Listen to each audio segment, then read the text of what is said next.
So we're honored today to have Crystal Walter, who has almost as many initials after her name as I do. And she's an accomplished licensed clinical social worker and practicing integrative psychotherapist with an emphasis on the geriatric population. She currently provides psychosocial support, crisis intervention, and group and individual integrative counseling at the University of Texas Health Science Center Physicians Clinic in Bel Air, Texas. For the uninitiated, it also goes by the name the Center for Healthy Aging, which is an organization near and dear to my heart. And I hope if you have family members with aging issues that you acquaint yourself with their services. Crystal believes that a holistic communal approach to mental health care encompasses mind, body, spirit, and nature, which is certainly what we try to do here at the Hope and Healing Center. And she's also a world traveler who enjoys learning, engaging, and experiencing all activities. We need to talk more about that. And opportunities that enhance her practice as an integrative psychotherapist and human being. So please join me in welcoming Crystal today, and I hope you enjoy her talk. All right. Thank you, Peggy, for such a nice intro. So yes, I'm honored to be here. This topic, what your caregivers and your family should know about end-of-life doulas, came from my own personal thought and practice as it relates to care being holistic and communal. And so being a geriatric therapist, geriatric social worker, when I came across this terminology, I was like, interesting, let me read more. Because when I would ask colleagues, they would be like, no, I don't know about end-of-life doulas. No, I don't know. Is that a real thing, or is that just something trending? And so I was just really interested because I used a birth doula. So I was curious about end-of-life doulas. So let's talk about the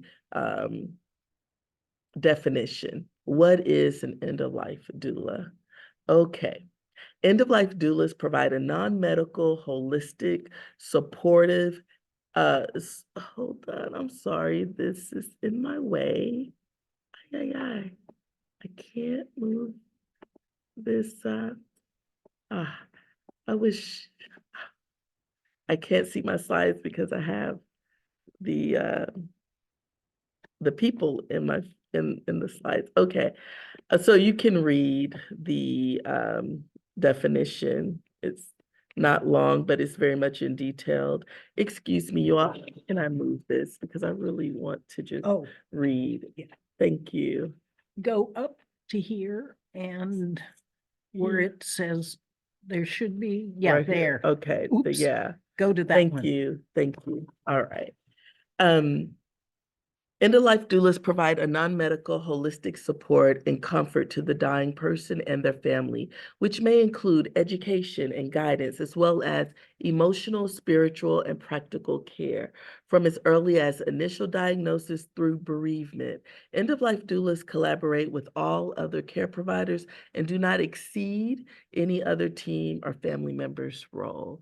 And this definition was given by Marilyn Rush, a nurse who was one of the founding members of the National End-of-Life Doula Alliance. And we'll talk more about that as we go through the presentation. Let's talk about examples of end-of-life doula services, which this is what I found interesting. Being a caregiver of my dad for about 13 years, and he transitioned in 2021, I could have used an end-of-life doula, to be perfectly honest. So they help with, helping the families with vigils, creating a sacred space in the home, music, spirituality. It's non-discriminatory, even if spirituality isn't your thing, they really accommodate the needs of the family and the patient, bringing a meaning to one's life, guided imagery, referrals for physical modalities that can bring comfort. So a little different, massage, Reiki, acupuncture. They help with living funerals and wakes and respite care. And I was thinking, wow, what does this mean to have someone doing this type of work? And so before we go more into the presentation, I wanted to share with you all a brief snippet from an actual end-of-life doula, and I'll let her talk. A Lua Arthur is referred to as a death doula, someone who helps people at the end of life. Her story was discovered through our brief but spectacular open call for ideas from the public. Founder of the organization Going with Grace, Arthur guides individuals and families, reframing the conversation to help people think about what they value most in life. Tonight, Arthur shares her brief but spectacular take on living like we're dying. I really still struggle with why we're not talking about death culturally and societally, because for me, it seems to be the most enriching conversation that we could have. There's a great big what happens after we die that nobody has an answer to, that just scares the living daylights out of most of us. My brother-in-law, Peter St. John, was diagnosed with Burkitt's lymphoma. So I went out to New York and essentially walked Peter and my sister and my niece through the last 2 months of his life. I did all the supportive things around his death. And it was, I think, helpful to have somebody else to think about those things and handle them. Peter's end of life was the way that I finally saw what the need actually is and what the role could properly look like. A death doula is somebody who does all of the non-medical care and support of the dying person and the family, or the circle of support through the process. There's a number of details that people really overlook when it comes to preparing for death. Things like who you want to make your decisions for you in the event that you can't, what type of life support you want, what kind of care you want to receive at the end of your life. We need to look holistically at our lives and think about all the information and knowledge that only we hold. That's going to be really hard for somebody that we love to handle after we die. One interesting element of the work is that we learn to understand that we're going to be falling in love with people that are leaving all the time. And so going in, you form these really tight relationships. You get to know people, you get to know their families, you get to know what they cared about. It's hard to not fall in love with them. We grieve with them and we grieve for them as well. Planning for our deaths is a really important tool and powerful way to help us understand what we value in our lives. For example, when I'm thinking about my death, I'm thinking about my relationships, who I loved, how I loved them, whether or not I was loved. I'm thinking about my work. What imprint have I made on the world? I'm thinking about my legacy. Will anybody care after I'm gone? My hope is that from my work, people take away how precious this life is, that they really engage with this gift that we've been given to feel and to breathe and to eat and to have sex and to dance and to cry and to feel the full gamut of emotions while we're here, because it's a very, very brief time that we're here. My name is Lua Arthur, and this is my brief but spectacular take on living like we're dying. And what a great gift. And you can find more of our brief but spectacular videos online, pbs.org/newshour/brief. All right, so that is Miss Arthur and the work that she's doing in California. And I decided to just share her information with you all. So if you want to reach out, if you want to check out her website and see the work she's doing in California, you're more than welcome. So I was talking with a colleague about end-of-life doulas, and I'm like, this is so not where we're at here in Houston, Texas. Like, I'm really speaking of something that is, we're really in the long game. Like, this is just really raising awareness and really letting people know that there's options for additional support. So this end-of-life doula concept really came out of the positive death movement and death positive movement. People who are death positive believe that it is not morbid or taboo to speak openly about death. They see honest conversations about death and dying as the cornerstone of a healthy society. And so feel free, I gave a link in the presentation that really gives a beautiful historical timeline of how did we get here and what were people looking for and what are they needing. And so please, for the sake of time, it's a beautiful timeline and I encourage you to check it out, which is why I have it in the presentation. Please read more about that. I'd like to now go into talking more about the different roles and titles, right, that we have in end-of-life doulas. I'm using the word end-of-life doula. That's what I felt comfortable with, but they go by many different titles, from death midwife to death transition guide, soul midwife.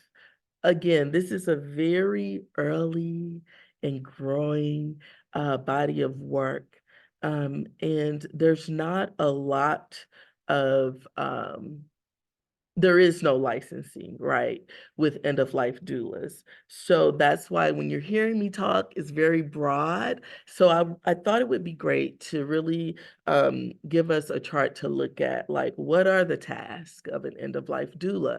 Because I was told we don't need end-of-life doulas. That's why we have social workers, hospice therapists, and I have been a hospice therapist, and I can guarantee you I am not doing the work of an end-of-life doula, although we do have certain tasks that, they cross, right? There's some intersection there, but totally different. So let's talk about it.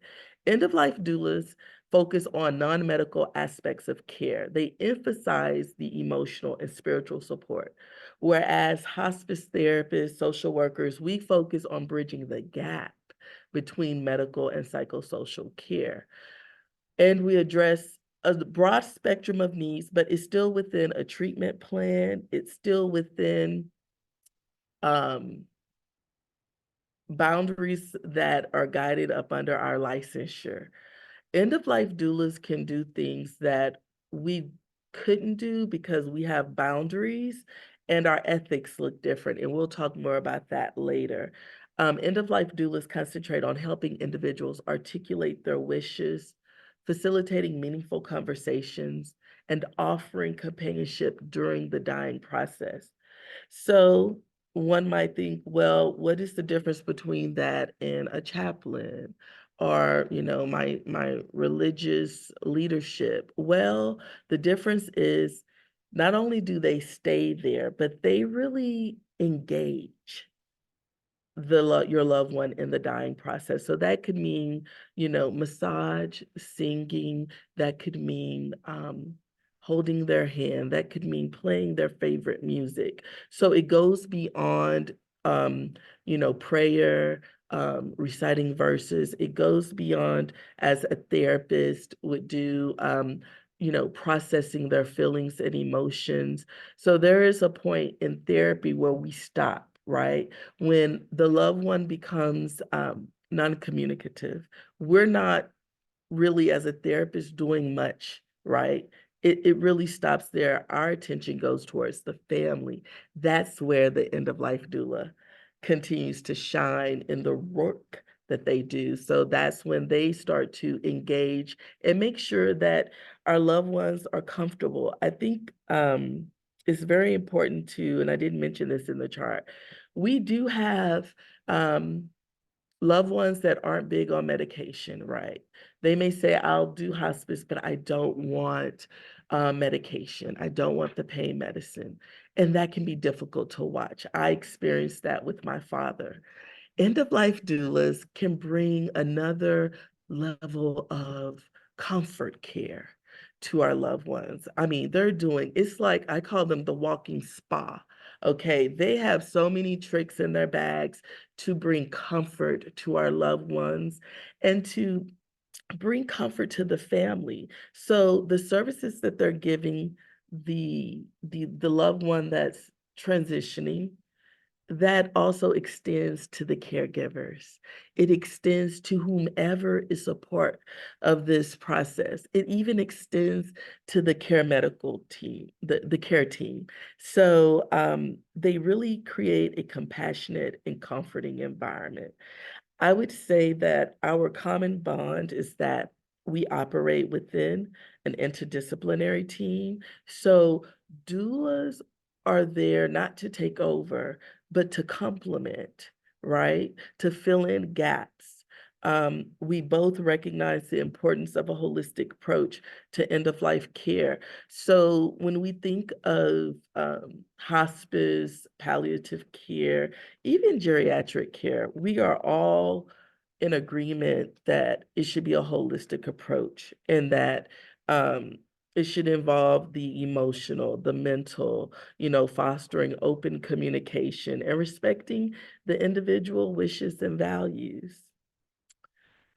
So that leads into who pays for this? How do you access this type of service? Well, Medicare does not pay for end-of-life doulas, but you will notice that end-of-life doulas do pay attention, and they are savvy of the benefits that come with Medicare and end-of-life and hospice services, because part of their competencies is being knowledgeable of benefits, which I thought was pretty awesome. So I want to emphasize that end-of-life doulas are not included, right, as a benefit, but you can have them a part of your team. You can inquire with your hospice family, do we have an end-of-life doula? I would like to have one a part of the team. And right now, Medicare does not reimburse for these services. Again, this is very progressive, this type of care. I hope that in the future, years to come, we do have this as a benefit. We see how birth doulas are saving lives, how they are helping these moms through postpartum. I believe as a therapist that end-of-life doulas do the same for giving peace and comfort to our patients that are transitioning and our loved ones that are giving the care. They really help massage the emotional and mental health aspect to what's going on with our patients. So let's talk about the competencies. I shared, let me go back. I shared the model from the National End-of-Life Doula Alliance. And then on the other side, I put this model together because I felt like, when you have the patient, if the end-of-life doula wasn't there, everything that I've discussed and we've talked about, right? You would just have family, spiritual community, and the physical team, the medical care team. That's it. End-of-life doulas prevent caregiver burnout. They prevent compassion fatigue. When you look at how they help, they're cultivating relationships, the active listening. If you've experienced being a caregiver to someone transitioning, your bandwidth is short. You're scattered a lot of times. You're exhausted a lot of times. So an end-of-life doula really helps, they take the baton and they carry it forward. They help with creative problem solving. They're big on self-care. They bring in even more to the treatment plan, and they acknowledge the legal and medical aspects. They bring cultural humility. They bring personal integrity. And so I think it's very beautiful how they can complement our families. So end-of-life doulas helping to meet unmet needs. This is another beautiful diagram given by Marilyn Rush. And she talks about basically how the end-of-life doula engages the caregiver, clergy, hospice, how they give household support. I mean, they will cook too. So let's talk about it. When we know about the hospice benefit, you have this caregiver that comes, right? But they might come 3 times out the week, and they may cook, they may wash clothes. These are the things they did for me, assisting my father. But you still have days and nights where it's you, okay? An end-of-life doula can come and give the support, that additional support, because again, everyone doesn't want to do inpatient hospice, and everyone isn't going to a nursing facility, be it a family norm or just a personal desire. It's not happening.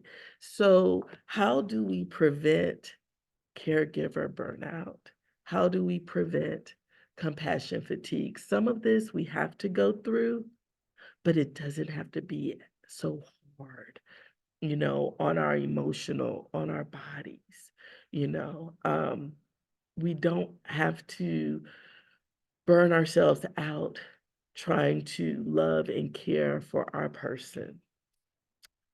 Okay, so end-of-life doulas provide a multi-layered support to reducing burnout.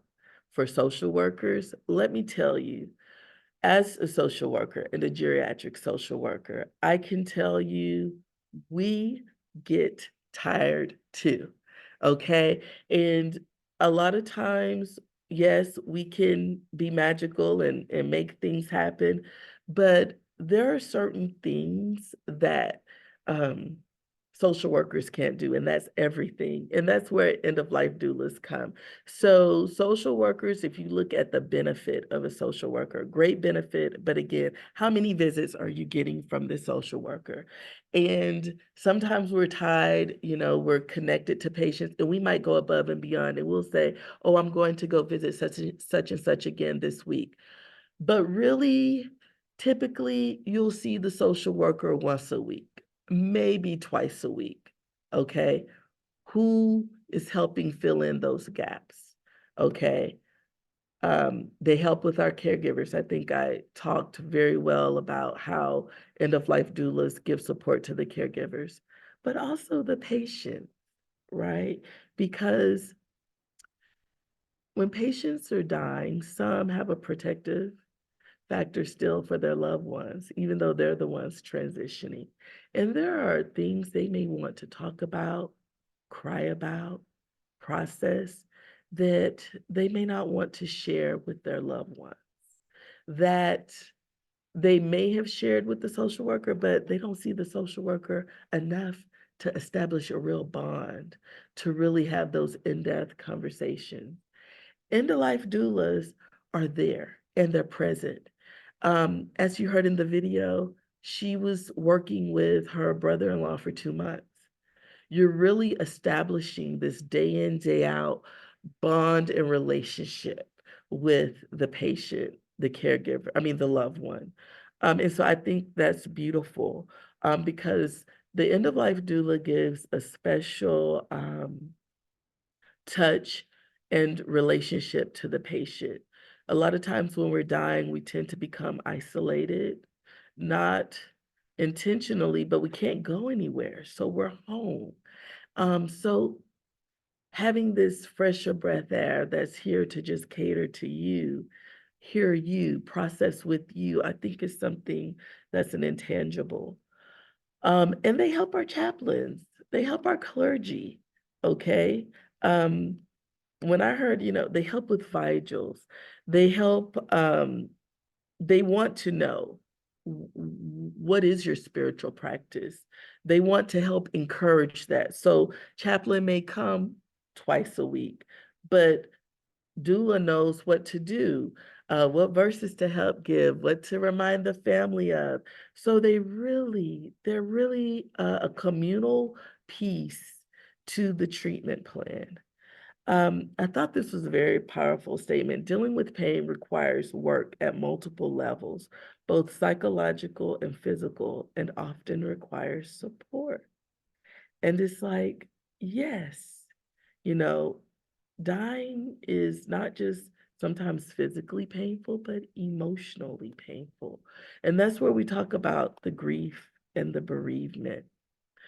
And we also lean into understanding more about the end-of-life doula model of care. And these things, these attributes, non-medical support, non-judgmental support, a family-centered approach, holistic care, empowerment, and then again, being a team member. Doulas are collaborators. Um, I just feel like we're really missing an opportunity by not including this service into care. And I think what's so beautiful about this is that it's a personal choice. Um, if you come to my clinic, I'll be honest, there is no information on end-of-life doulas, right? But you don't need a referral from a doctor to get an end-of-life doula. You can just pick up the phone and start vetting, researching, and finding the end-of-life doula that's for you. So I can't say it enough that end-of-life doulas hold space. They hold space if we allow them to take up space. Okay. I know I talked about compassion fatigue earlier, and we talked about caregiver burnout. We talked about how the end-of-life doulas are great for respite care. There's a term that we don't talk enough about, post-caregiver syndrome. Okay, this can be defined as a state of burnout with symptoms including overwhelm, constantly worrying, fatigue, fluctuations in weight, anger, irritation. And this is when our loved one has passed. So there's work that still needs to be done. This reminded me of when you hear the mom says, after I had the baby, the care stopped. There was no one checking on me. There was no one asking me, am I eating enough? Is my blood pressure high? End-of-life doulas allow and offer a support system to the caregivers and the family after your loved one has transitioned. It's like the gift that keeps on giving. I could have used such a benefit. I was tired, I know I have people that are probably listening that have gone through this, or some that are preparing. Let me tell you, when you take off FMLA, it's still not enough time. You just know you have to go back to work, but we still need the support. And again, the support that an end-of-life doula can give for a caregiver, it still varies when you think about therapy, okay? Because they have a different level of application that's engaging as it relates to, how can I say, holding you accountable. So a therapist can say, I'd like for you to, make sure you're doing your breaths, your mindfulness meditation. I'd like for you to make sure that you're eating. You've lost a lot of weight since your loved one passed. But an end-of-life doula is actually coming over, making sure that we're doing this breathing work. We're breathing with you. We're making sure that you eat because they cook. So there's this care component that I think is really beautiful and that many of us need. And if we have this support, this will really fill in the gap for some of us who don't have support, right? So some of us are caregivers and there is no other family member. Or there's family members, but they don't want to be bothered. So I think this is a beautiful service that allows you to still have that support that you need after your loved one passed, if you don't have that support already in your family. Because what we know about caregivers is a lot of times when we start caregiving, we become isolated, not intentional, right? But our friends, we haven't seen our friends in how long? We haven't met up for lunch. So these relationships have been abandoned because we're caring for someone we love, and we sometimes don't feel comfortable quite yet reestablishing relationships that we haven't been present for. So I think end-of-life doulas, along with therapy, allow for you to reintegrate back into those relationships. Okay. So who are end-of-life doulas? I really enjoyed putting this collage together. I wanted to show and give a face to who are these people? What do they look like? What are their backgrounds? Oh, I thought, okay, that's the next one. So this is talking about the core competencies. And there's, again, not as many. It's a growing profession, a growing field of work. But as you can see, you know, they're really big on communication and interpersonal skills, professionalism, technical skills, and values and ethics. Okay, here we go.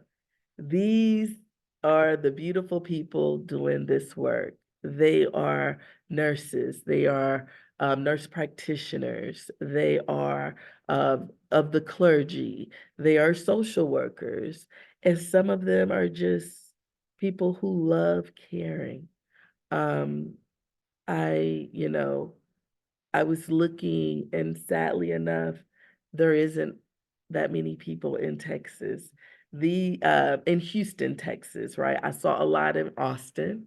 Austin has always been more ahead of the game. I saw a lot in San Antonio, Dallas, a little. But I think what I was happy about was the diversity that I saw. That we are, as a people, starting to realize that we need this type of care. And so it was an honor to really bring this information and share this information with you all. So what can we expect from end-of-life doulas in the coming years?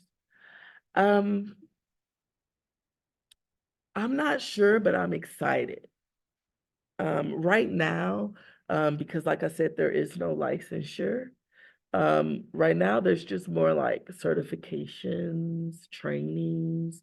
You're seeing NETA has a proficiency badge. So the individuals that I showed on the previous slide, they are shown as proficient on their website. So I guess that's a way of saying these are some vetted practitioners, with the exception of a few. That's on that slide. I needed to say that because I was trying to find people from Houston or nearby. So people wanted to reach out, they could. And let's see. And this is the badge. So right now, this is, hey, I am an end-of-life doula. I have a code of ethics that I follow under the National End-of-Life Doula Alliance. I'm excited that on their website, they were talking about research integrity training, conflict of interest. They were, talking about how to properly do research, very much so like that of the academia. These are some references, not a lot yet, right? But I'm hopeful. Marilyn Rush, she is one of the founding members of this body of work. She has some great resources. I tell you, check out the website. I shared the Psychology Today article And it's a beautiful article just talking about what we go through when caregiving ends. What does the grief process look like? The healing, the trauma. And then Mr. Samuel Griefworks, Stories of Life, Death, and Surviving. So I wanted to make sure I could get through all of the information. I'm glad I did. We're at 12:37, so I'm open if anyone have any questions or just would like to share anything. Now, I don't see anything specific in the chat, Okay. but in terms of frequently asked questions, Yeah. as far as access to the slides and to the recording, for those who didn't join at the beginning, just a reminder that all registrants are going to receive a link to the recording once it's uploaded and made very, very elegant and pretty.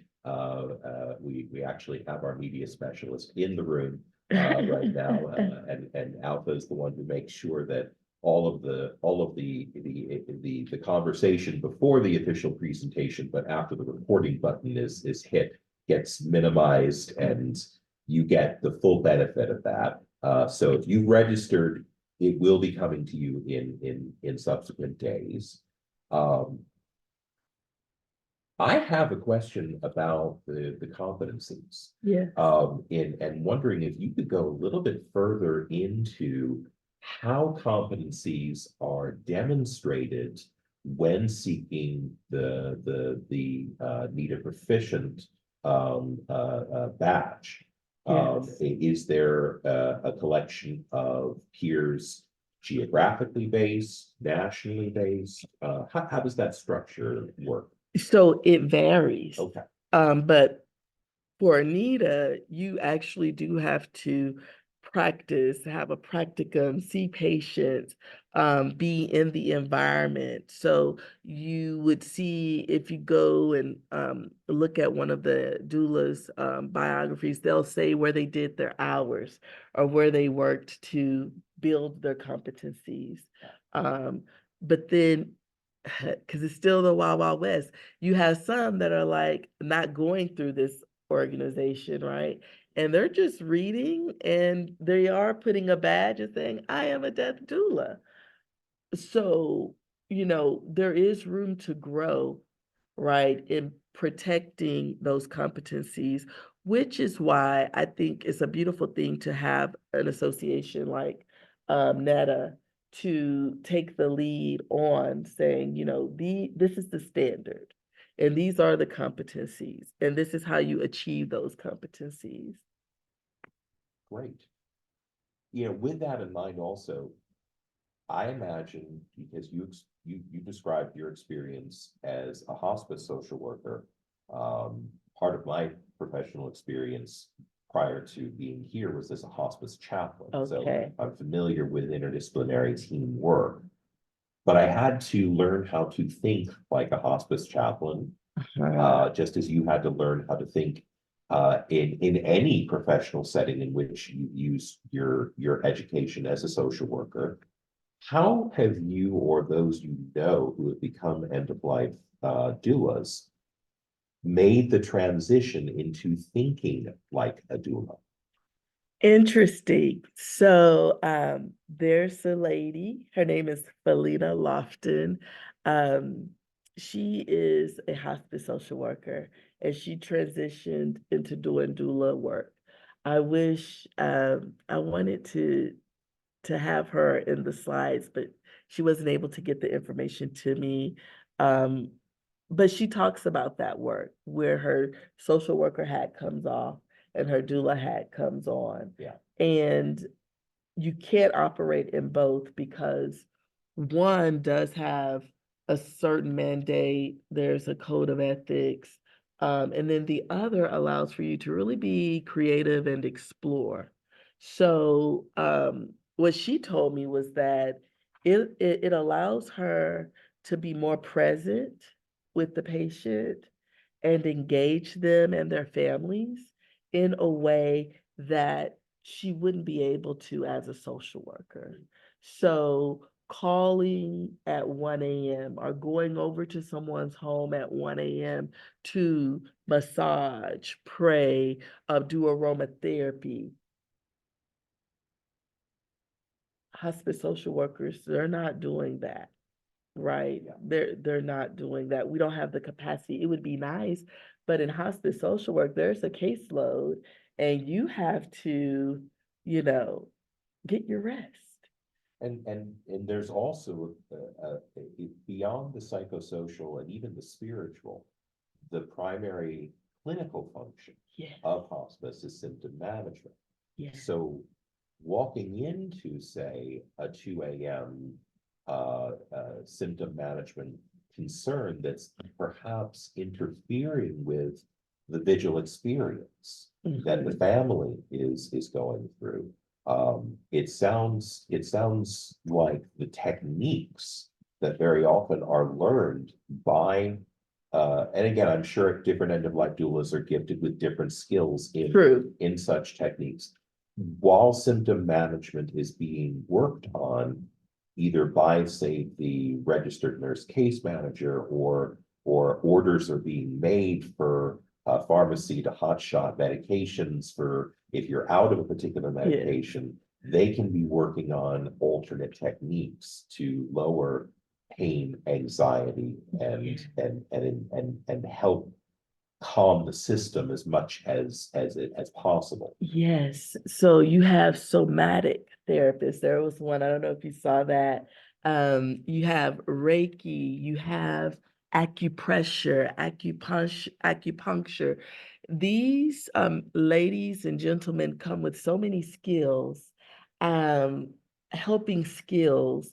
And yes, they can pull out their toolbox while hospice, right, nurse or medical doctor is working with the loved one. No, I'm sorry, the patient, right? So you can have the end-of-life doula there giving comfort to the family while the nurse is there handling the symptom management. Even the social worker is there waiting to declare, such and such is finally about to transition. Social worker what? Give resources, leave, get the signatures.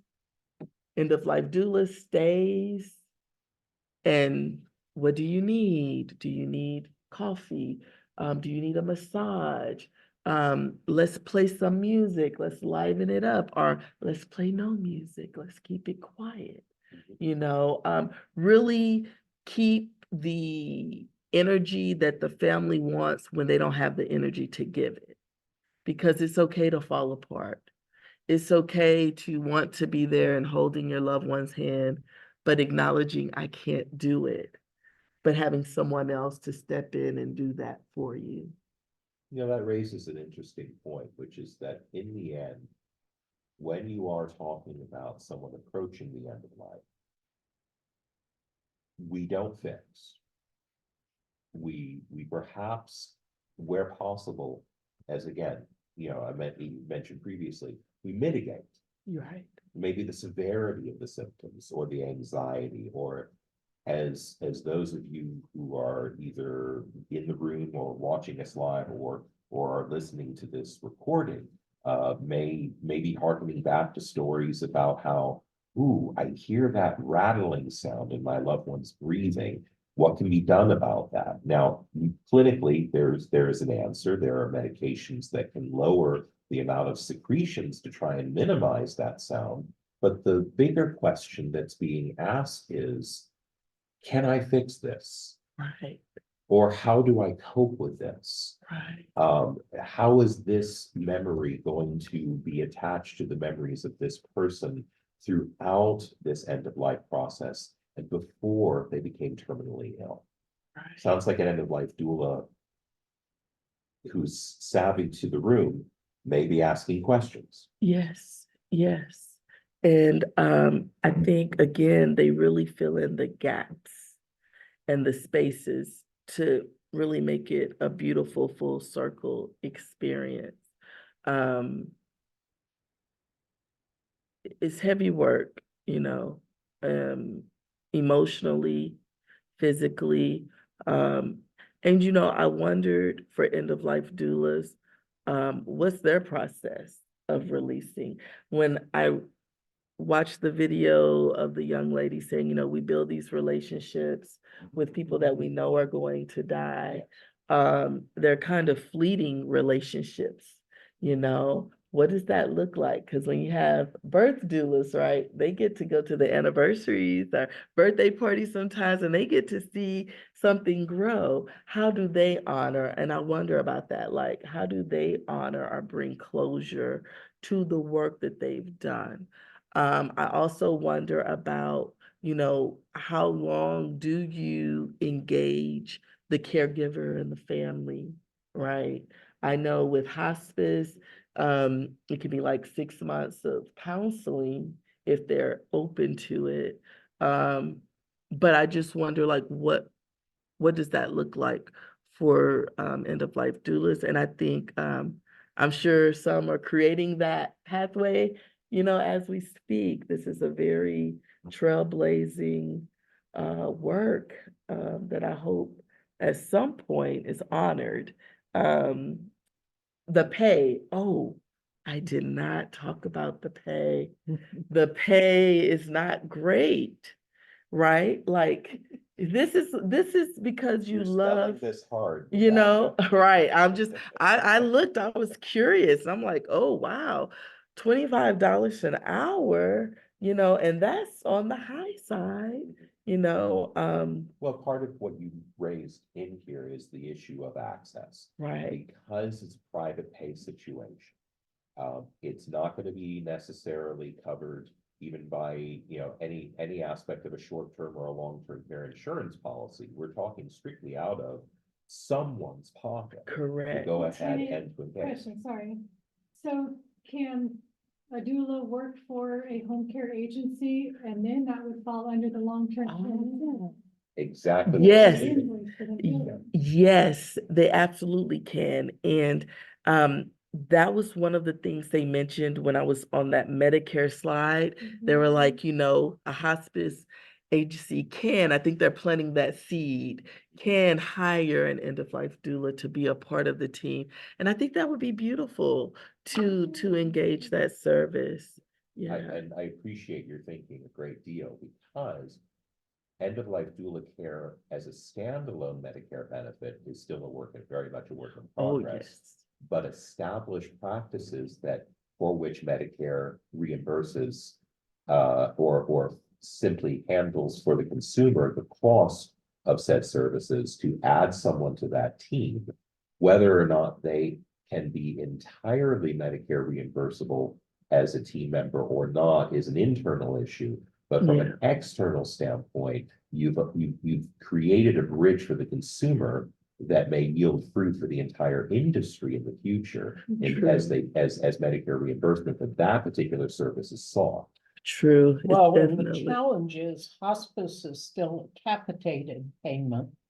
So it's kind of up to the hospice company on how they're going to allocate that piece of that pie that they get from Medicare or from insurance for hospice payment, and they're in charge with how much are they going to pay the nursing assistants, how much are they going to pay the nurses and the medical director and the chaplains and the social workers and potentially the doulas. Do they Yeah. pay the chaplains? Yes, Yeah. Yes. They do. Oh, yeah. Yeah. Yes. Yeah.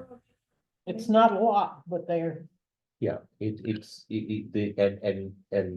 Peggy raises a very important point, which is that, it's not that Medicare is going ahead and saying we'll use hospice as an example, but it could work in many levels. Not all disciplines in hospice are the equivalent in home health. There are, for example, very few organizations that employ spiritual care coordinators or chaplains under the umbrella of home health, but under hospice, the term spiritual care coordinator or chaplain is very much depending on the particular hospice and the label they've chosen. But in the end, it's become it's become an understood part of the holistic process Mhm. by which that agency provides care. So we are talking, Medicare is not saying, however, only allocate X percentage to this discipline in perpetuity. This is a moving target. Mhm. Peggy's point is well taken in that there is a certain amount carved out for different disciplines. What the hospice chooses to actually spend on those disciplines is a matter of internal policy. So Yeah. working hard to get the end-of-life doulas into that category of, yeah, part of the pie is coming to your discipline as well. That's where, as you mentioned, the further professionalization of the discipline will make it easier. And in many ways, you're kind of chasing after each other, aren't you? Yeah. Yeah, including people onto interdisciplinary teams so that you can better standardize and then snowball that effect moving forward, making Medicare a common, making end-of-life doulas common to Medicare as opposed to novel. Right, because we're just now seeing birth doulas being able to bill Medicare. Yes.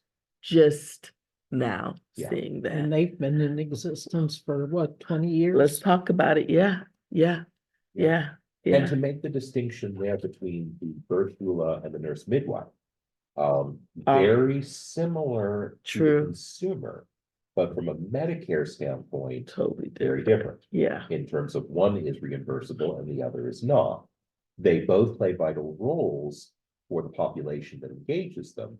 So it sounds like a lot of the work that's being done right now is to educate the public so that in turn, a justification for a Yes. reimbursement can come down the line. yes, definitely. This was a link in the PowerPoint, but I didn't click, but this was just giving us a picture for NETA. They were saying they have 1,583 doulas across the United States. You know, they have 41 doula trainers. They have the job titles, the services provided, like where are these people coming from? Definitely in the funeral industry. Medical is there, but not really. Like you say, it's a lot of work to be done there. And so I think, you know, if you all are curious, you can definitely look at the fee structure right now. You know, there's a slight percentage that's no charge, but majority are charging. Yeah, Well, certainly it goes beyond vocation for anyone who is yes, blessed with the abundance of helper genes That's that right. that requires that's that is right. required to do such an That's incredible right. work. Most definitely. And they're here. Yes. Yes, yes. Well, I want to thank you, Crystal, and I want to thank everybody who has been watching or listening live, those of you who've taken the time to watch and or listen to our recording, and to thank you so much for what you do, as well Thank as to continue the process of educating the public as to the importance of this role and how consumers can come to a higher level of understanding and ideally trust in end-of-life doulas across the board with their Yes. unique gifts, but also their common competencies. Yes, yes. Thank you all for having me. Well, for those of you who've joined us live, thank you again for being here. We're going to go ahead and close our afternoon's program and hope that the rest of the week treats you as kindly and as gently as possible. So take care.